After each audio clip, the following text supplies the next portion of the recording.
बच्चों, चलिए प्रश्न को पढ़ते हैं। यौगिकों को बेंजोइक अम्ल में कैसे परिवर्तित किया जा सकता है।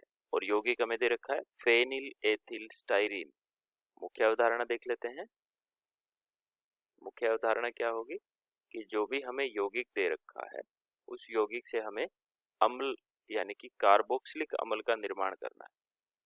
कार्बोक्सिलिक अम्ल का निर्माण, ठीक है, या विरचन कह सकते हैं कि कार्बोक्सिलिक अम्ल का विरचन या निर्माण जो है वो हम दिए गए यौगिक से कैसे करेंगे।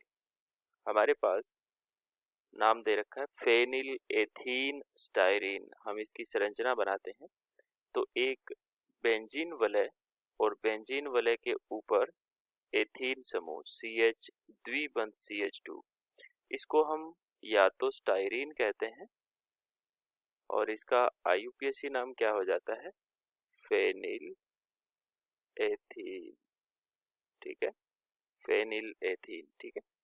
तो ये दोनों ही नाम इसके हैं। जब इसका हम कराते हैं ऑक्सीकरण KMnO4 की उपस्थिति में, KMnO4 पोटेशियम परमैंगनेट होता है, और KOH की यानी कि कोई क्षार की उपस्थिति में जब हम इसका करवाते हैं ऑक्सीकरण तो हमारे पास एक पोटेशियम बेंजोएट प्राप्त होता है। क्या प्राप्त होता है, पोटेशियम बेंजोएट। बेंजीन वलय के ऊपर जो हमारा COO, इसको हम बोलते हैं पोटेशियम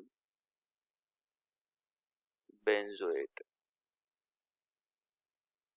ठीक है।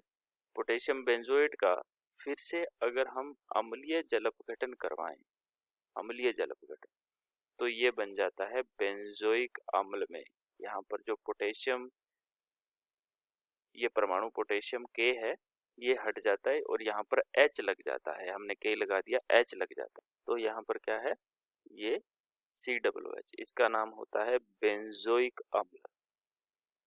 ये हमारा बन गया बेंजोइक अम्ल, है ना। आसान है कि स्टाइरीन का जब हम ऑक्सीकरण करवाते हैं, पहले हम ऑक्सीकरण करवाएंगे फिर अम्लीय जल अपघटन करवाएंगे, तो जैसे ही KMnO4 और कोई प्रबल क्षार लिया जाता है, यहाँ पर KOH NaOH, है ना, तो KOH की उपस्थिति में करवाते हैं तो यहाँ पर उसी KOH का यानी कि पोटेशियम का क्या बन जाता है, ये बेंजोएट बन जाता है। COO, इस पोटेशियम का, ये कार्बोक्सिलिक अम्ल का ये पोटेशियम लवण है, ठीक है।